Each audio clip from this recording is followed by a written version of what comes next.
할렐루야. 볼륨 조금 높여주세요. 우리는 모두 은혜를 사모합니다. 우리 예배를 드리는 것도, 기도를 하는 것도, 그리고 말씀을 묵상하고 큐티를 하는 것도 다 은혜 받기 위해서 그런 것입니다. 이 새해 들어서 이러한 은혜 받기 원하는 열망은 더 커질 것 같은데요. 왜냐하면 지난해 우리가 너무 답답했던 순간을 많이 지나왔기 때문입니다. 코로나로 인하여서 참 불안함과 초조함 가운데 한 해를 시달렸습니다. 답답함이 먹먹함이 되는 시간을 경험을 했습니다.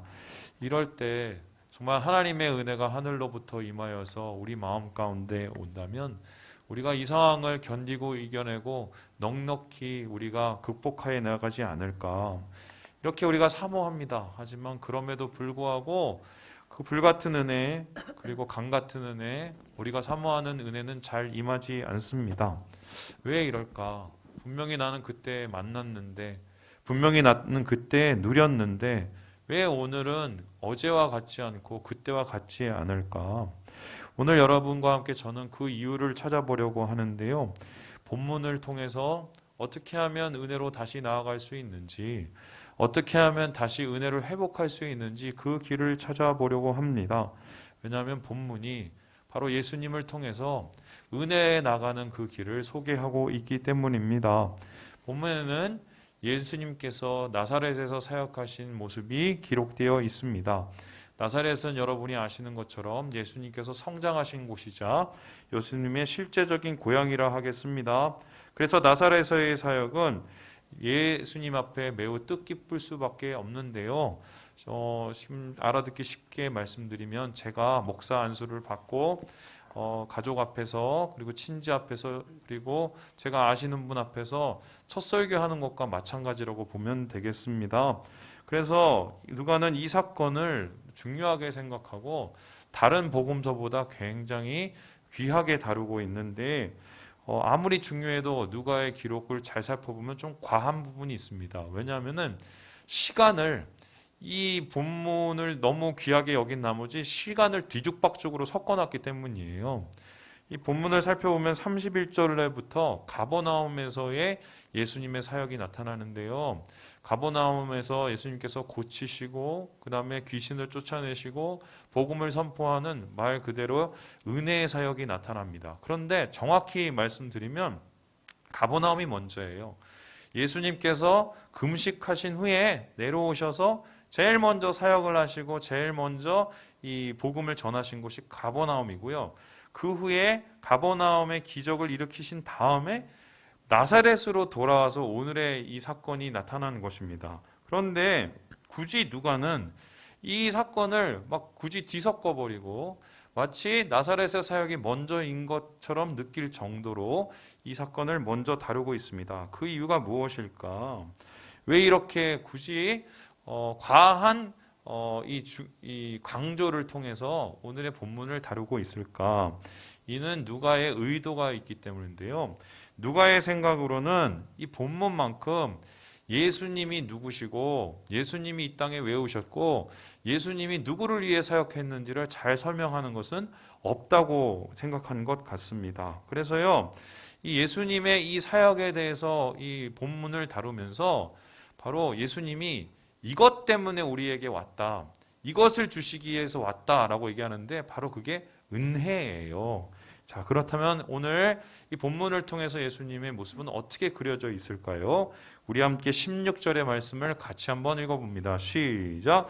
예수께서 그 자라나신 곳 나사렛에 이르자 안식일에 늘 하시던 대로 회당에 들어가사 성경을 읽으려고 서심해. 예수님의 처음 나사렛에서의 사역은 회당 예배로 시작이 됩니다. 이 당시 예수님 때는 두 가지 예배가 있었어요. 성전에서 드리는 예배, 회당에서 드리는 예배. 성전에서 드리는 예배는 제사를 통해서 드렸고, 회당에서 드리는 예배는 말씀을 중심으로 드렸습니다. 그런데 이 순서가 어떻게 됐냐면요, 오늘하고 되게 좀 비슷한데요.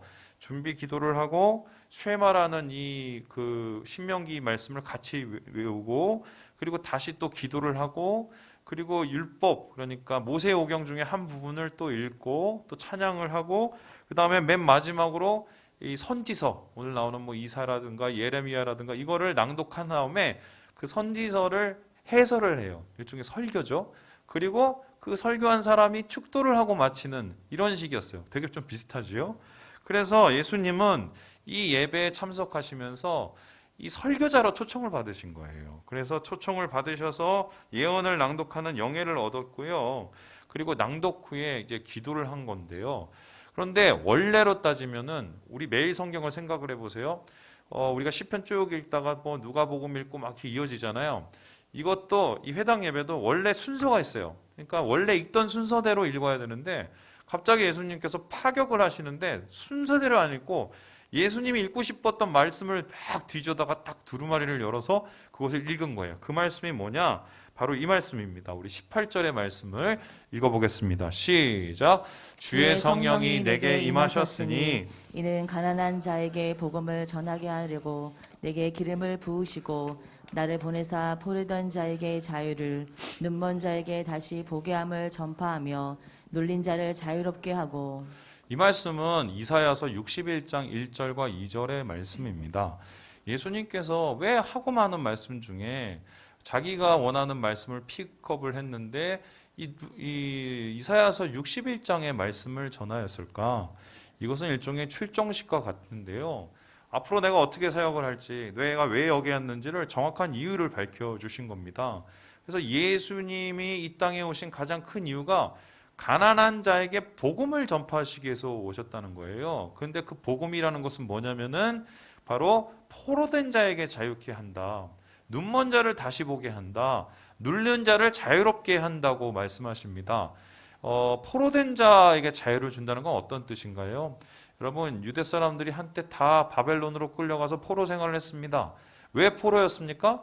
죄져 갖고 벌 받아서 그런 거예요. 마찬가지로 우리가 우리 인생 속에 포로 같은 삶을 살거든요. 왜 포로같이 살아요? 죄 때문에 그거에 얽매여서 영적인 포로가 되는데 거기에 대해서 풀어주신다고, 해방시켜주신다고 얘기를 하신 거예요. 뿐만 아니라 예수님이 눈먼 자를 보게 하신다고 말씀하십니다. 단순한 시각장애인을 다시 보는 게 아니라 이거는 좀 더 영적인 의미로 해석을 해보면요. 봐도 들어도 들리지 않고 보이지 않는 그런 영적인 우매함들이 우리 가운데 있잖아요.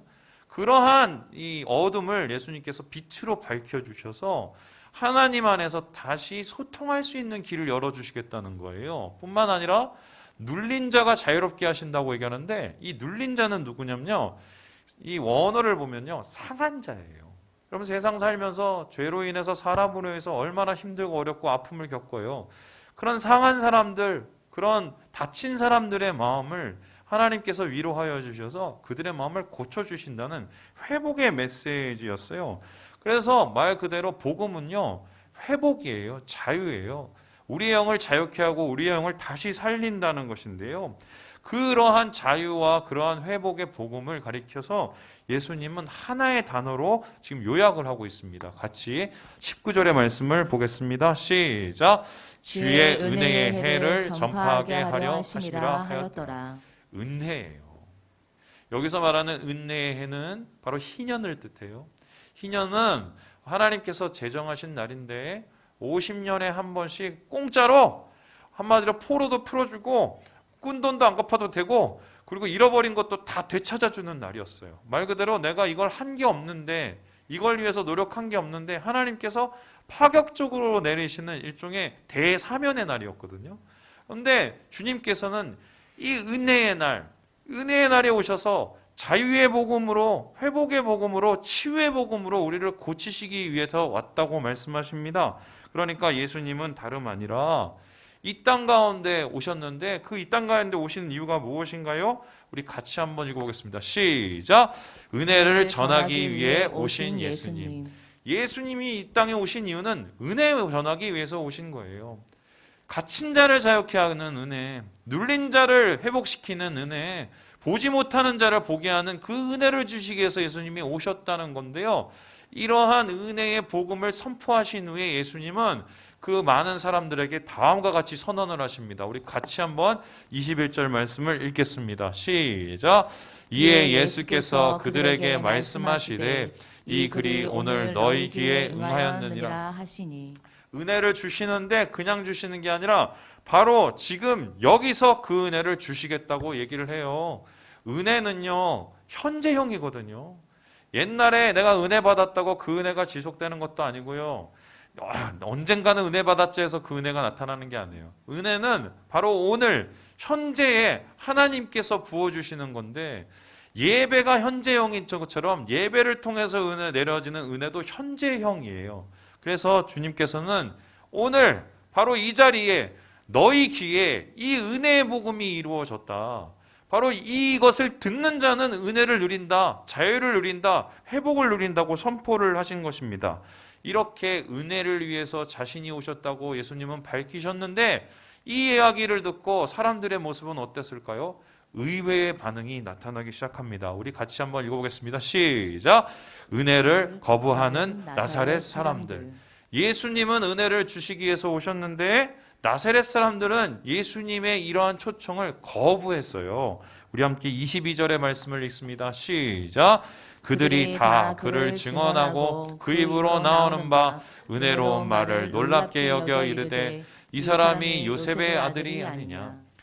신기하게 생각했어요. 저 진짜 말 잘하는데, 굉장한데, 막 언변이 장난이 아닌데, 뭔가 막 마음이 막 떨렸어. 얘기를 하는데, 근데 그러한 경이로움이 이 사람들에서 변화나 아니면 이 사람들에서 은혜로 받아들여지지 않은 거예요.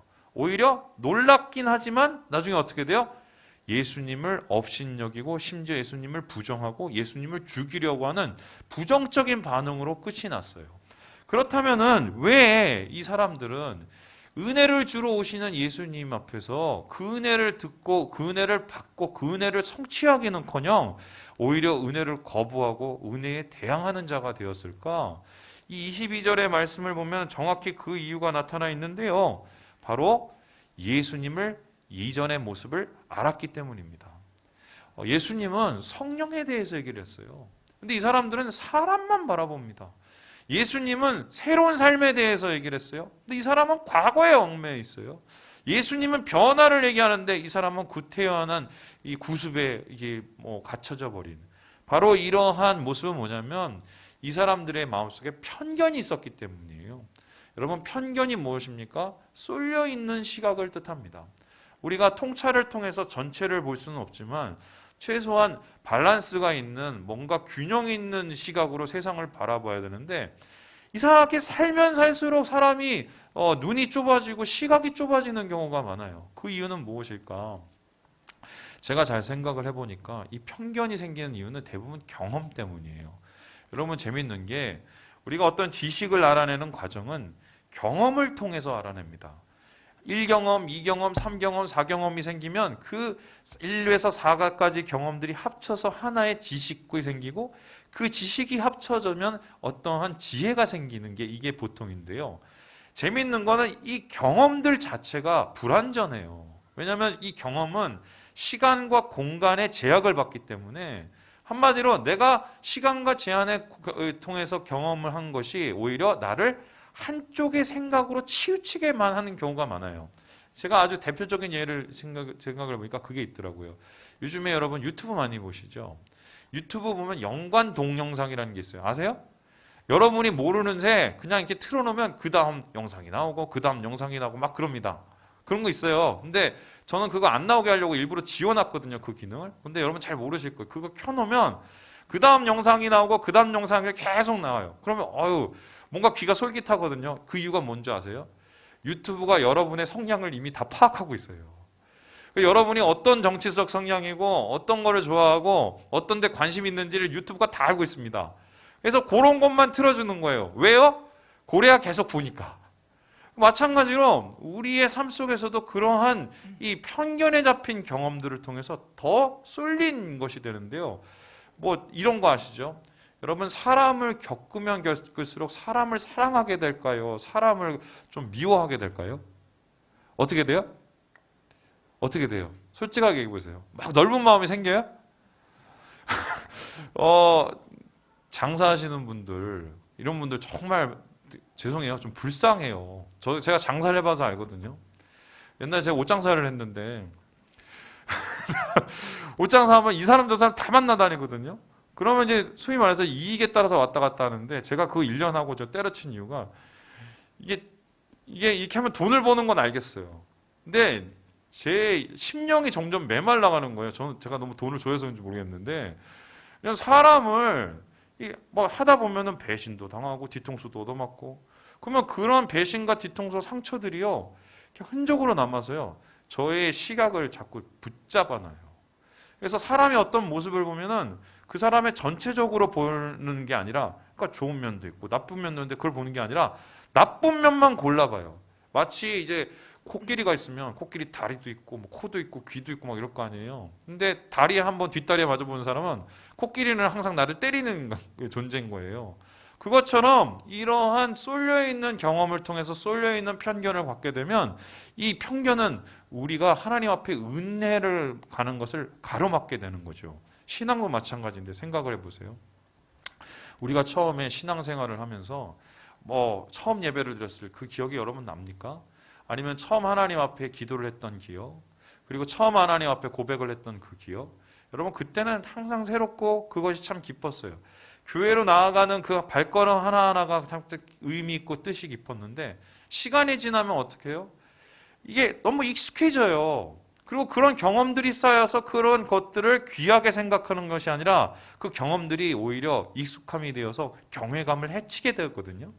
이러한 이 편견 때문에 사람들은요 결론적으로 하나님의 은혜를 은혜답지 못하게 생각을 하고요 예수님을 예수님으로 받아들이지 못하고 은혜로 오신 예수님을 거부하는 일까지 나타나게 되는 거죠. 그래서 이 사람들이 이러한 예수님에 대한 편견을 가지고 바라보면서 했던 말이 이제 독한 말을 더하게 되는데요.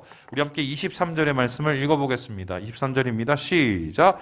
예수께서 그들에게 이르시되 너희가 반드시 의사야 너 자신을 고치라 하는 속담을 인용하여 내게 말하기를 우리가 들은 바 가버나움에서 행한 일을 내 고향 여기서도 행하라 하리라. 의사야 너 자신을 고쳐라 이렇게 했어요. 이게 뭐냐면은 제가 우리나라 그 영화 이거하고 똑같은 비슷한 대사가 있거든요.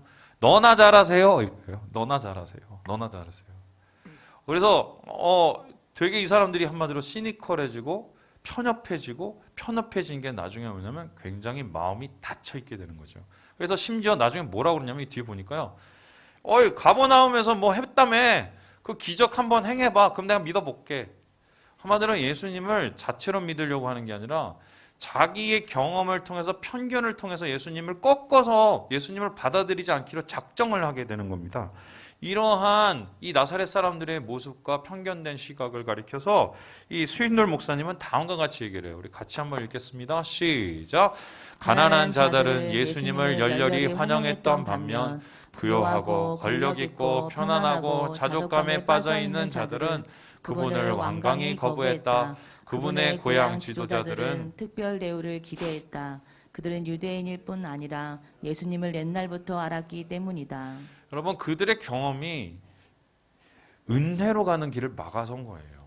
여러분 제가 솔직하게 여러분한테 물어보겠습니다. 여기서 신앙생활 오래 하신 분 많죠? 저는 올해 50이 됐어요. 딱 50이 됐어요. 이게 뭐 나이가 많은 건 적은지는 잘 모르겠어요. 50이 됐는데 그럼 제가 모태 신앙이에요. 그럼 몇 년 믿었어요? 50년 믿었어요. 잠깐 나갔다 온 거 빼놓고는 거의 믿었으니까 50년이에요. 50년 믿으면 50년의 성장과 50년의 열매가 드러납니까? 솔직히 한번 생각을 해보세요. 여기는 저보다 오래 다니신 분도 있어요. 뭐 60년, 70년, 80년. 60년, 70년, 80년 믿으면 그게 하나님 안에서의 열매가 맺고 더 60년, 70년의 사랑이 자라납니까? 아니면은 때로는 어떤 분은 교회에서 어떤 직분을 맡아서 저 같은 경우는 뭐 목사죠. 뭐 어떤 일들을 과거에 많이 하고 그런 것들을 통해서 교회를 잘 알죠.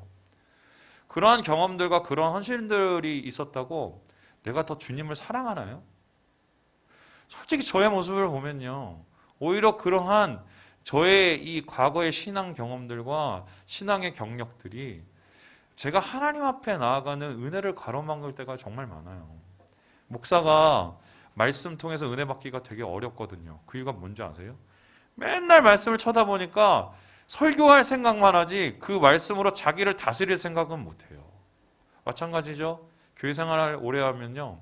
너무 익숙해져서 그 교회 생활에 젖고 어떻게 하면 잘하는 줄 아는데 그거를 통해서 내 영혼을 다루시는 하나님의 은혜를 만나기가 정말 힘들거든요. 편협이 돼서 내 마음을 가로넘는 은혜의 장애물이 되기 때문인데요. 나사렛 사람들은 이것을 이겨내지 못했기 때문에 주님께로 갈 수 없었고 은혜를 퍼주시기로 작정을 하신 하나님을 만날 수가 없었던 것입니다. 이러한 모습 가운데 예수님은 이제 결단을 하셨는데요. 바로 예수님은 이들을 떠나 다른 사람에게 가기로 했어요. 그 사람들이 누군가? 우리 같이 한번 읽어보겠습니다. 시작. 은혜를 기다리는 가난한 자들. 예수님 은혜 주시게 왔는데 나사렛 사람들은 거부를 합니다. 하지만 어떻게 해요? 예수님은 거기를 떠나요. 그리고 은혜 받은 사람들을 위해서 가요. 우리 함께 30절의 말씀을 읽어보겠습니다. 시작. 예수께서 그들 가운데로 지나서 가시니라. 그들을 스쳐 지나세요. 그들 가운데로 스쳐 지나세요. 그들이 예수님을 죽이려 하고 반박하는 그것을 스쳐 지나서요 가셨는데, 그러면 예수님은 이들을 떠나서 어디로 가셨을까? 이하의 22절과 23절의 말씀이 예수님이 가신 곳이 정확하게 드러나게 됩니다. 우리 같이 한번 읽어보겠습니다. 시작. 엘리야가 그중 한 사람에게도 보내심을 받지 않고 오직 시돈 땅에 있는 사랍다의 한 과부에게 뿐이었으며. 예수님께서 그들의 상태와 또한 예수님의 앞으로의 사역을 말씀하시면서 두 사람의 예를 들었어요. 첫 번째 사람은 시돈 땅에 사는 사렙다 과부였고요. 두 번째 사람은 그리고 그 수리아에서 오는 나병 환자 나아만 장군이었습니다. 특별히 이 사람들의 예를 든 이유가 뭐냐면 이 당시에 이스라엘에는 여호와를 믿는 사람들이 되게 많았어요. 훌륭한 엘리야, 엘리사 같은 선지자도 많았어요. 그런데 그 사람들은 엘리야와 엘리사 선지자를 통해서 하나님 은혜를 한 번도 경험을 못했어요. 오히려 나음을 얻고 오히려 하나님의 풍성한 은혜를 누린 건 어디요? 저쪽 위에 있는 이방 땅의 한 여인, 저쪽 이방에 있는 한 나병 환자가 치유를 받고 하나님의 은혜를 누리게 된 거예요. 여러분, 이게 어떻게 보면 이스라엘 사람들은 충격이거든요. 이방인들은 은혜 바깥에 있다고 생각을 했고, 여자는 남자보다 한참 밑이라고 생각했고, 과부는 거들떠 볼 거 없다고 생각했고, 그리고 나병 환자는 율법적으로 더러워서 이 사람들은 가까이 갈 수가 없다고 생각을 했거든요. 그런데 이 당시에 이 이스라엘에서 은혜 받는 자는 이들이 아니라 전혀 이 복음과 율법과 은혜의 바깥에 있을 것 같은 사람들이 은혜를 받은 거예요. 그러면 그 이유가 뭐겠습니까? 이들의 마음이 가난했기 때문이에요. 가난했기 때문에. 그래서 이러한 가난함에 대해서 데럴벅 예수가 다음과 같이 얘기합니다. 우리 같이 한번 읽어보도록 하겠습니다. 시작. 가난한 사람들은 일반적으로 자신들에게 무엇인가 부족하다는 것을 절실하게 깨닫는 사람들이다. 가난한 사람들의 특징은 자신들이 궁핍하며 어려움에 처해 있다고 구체적으로 자각하는 사람들이다. 자신들의 물질적인 궁핍으로 말미암아 이들은 때때로 영적으로 올바른 분별력을 얻어서 자신을 낮추고 하나님의 소망의 메시지를 기꺼이 받아들인다. 여러분, 가난이 축복입니까? 제가 가난해 봤는데 절대로 축복 아니에요. 가난이 행복입니까? 가난하면은 콩을 쪼개 먹는 행복을 누리나요?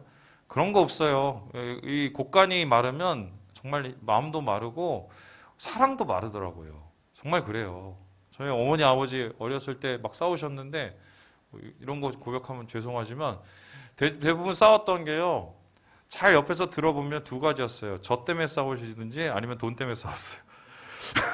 이게 가난이거든요. 그런데 흥미로운 건 같은 가난이라도 그 가난 가운데 주님께 나아감으로 그 가난을 은혜로 바꾸는 사람들이 있어요. 근데 그 가난한 가운데 어떤 사람은 절망하고 혹은 완전히 낭망하여서 오히려 더 가난해지는 사람이 있어요. 왜냐? 그 가난은 우리를 괴롭게 하지만 그 가난을 통해서 주님이 필요한 것을 알고 주님께 나아가는 그 소망의 통로를 여는 사람들을 통해서 하나님은 은혜를 나누신다는 거거든요. 사렙다의 과부, 나아만 장군, 나병 환자, 다 이 사람들은 마음이 가난한 자들이었어요. 실제적으로 가난을 누리는 자들이었어요. 하지만 그것을 통해서 어떻게 해요? 하나님의 사람들의 말씀을 듣게 되고 하나님의 은혜로 가는 길을 찾게 되거든요.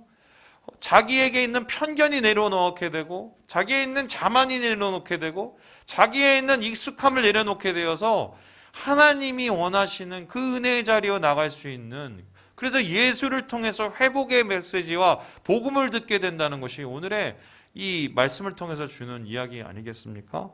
그래서요, 여러분, 진짜 은혜를 받으려면요, 우리가 다시 가난의 자리로 돌아가야 돼요. 목사님, 가난이 뭐지 싶습니까? 여러분, 우리가 1년 동안 다 탈탈 털렸잖아요.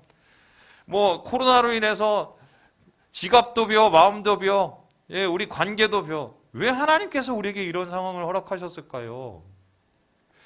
우리가 맨날 하나님 앞에 말합니다. 주님, 새 은혜를 부어주세요. 은혜를 뜨겁게 부어주세요. 여러분, 성경에는 새 은혜란 말이 없어요. 은혜는 항상 동일해요. 그러니까 은혜예요. 그런데 은혜가 우리에게 새 은혜가 되려면 뭐가 변해야 되는 줄 아세요? 하나님이 변해야겠어요? 우리가 변해야겠어요?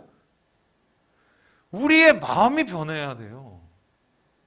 마음그릇이 변해야 새 은혜를 누리는 거지요. 그러니까 새 은혜는 새 마음에 임하는 거예요. 가난한 마음으로 나의 이 지겨운 심령을 내려놓고, 답답한 심령을 내려놓고, 나의 편견을 내려놓고, 내 고집도 좀 내려놓고 새 마음이 되어 주님 앞에 나아가려는 그 자들, 그 가난한 심령을 하나님께서 만나시고 역사하시고 예수님께서 그들에게 다가가 주셔서 고치시고 자유케 하신다는 것입니다. 그래서요, 오늘 여러분께 간절히 제가 요청하긴요, 이러한 궁핍히 우리를 하나님께서 만나실 때가 바로 은혜의 때라고 저는 말씀드리고 싶어요. 이때야말로 우리가 새 마음이 되어 주님 앞에 설 때가 아닌가. 그래서 이 고린도후서에서 이 바울은 우리에게 이렇게 얘기합니다. 우리 읽고 마무리해 보겠습니다. 시작. 이르시되 내가 은혜 베풀 때에 너에게 듣고 구원의 날에 너를 도왔다 하셨으니 보라 지금은 은혜 받을 만한 때요 보라 지금은 구원의 날이로다. 여러분, 상황과 시간을 탓하기보다 바로 오늘 이때 나의 마음의 가난함을 돌아봐야 되는 것이 바로 은혜 받을 만한 때며 은혜 받은 날의 시작이라고 오늘 바울이 얘기하지 않습니까? 우리가 앞으로 어떤 상황을 더 경험하게 될지 모르지만 중요한 것은 우리의 마음에 처음부터 다시 시작해야 돼요.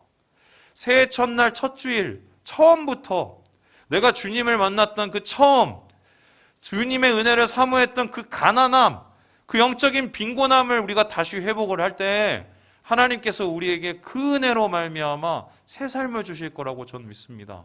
사랑하는 여러분, 주님은 우리에게 은혜 주시러 왔습니다. 은혜의 강으로 우리를 초청하고 계십니다.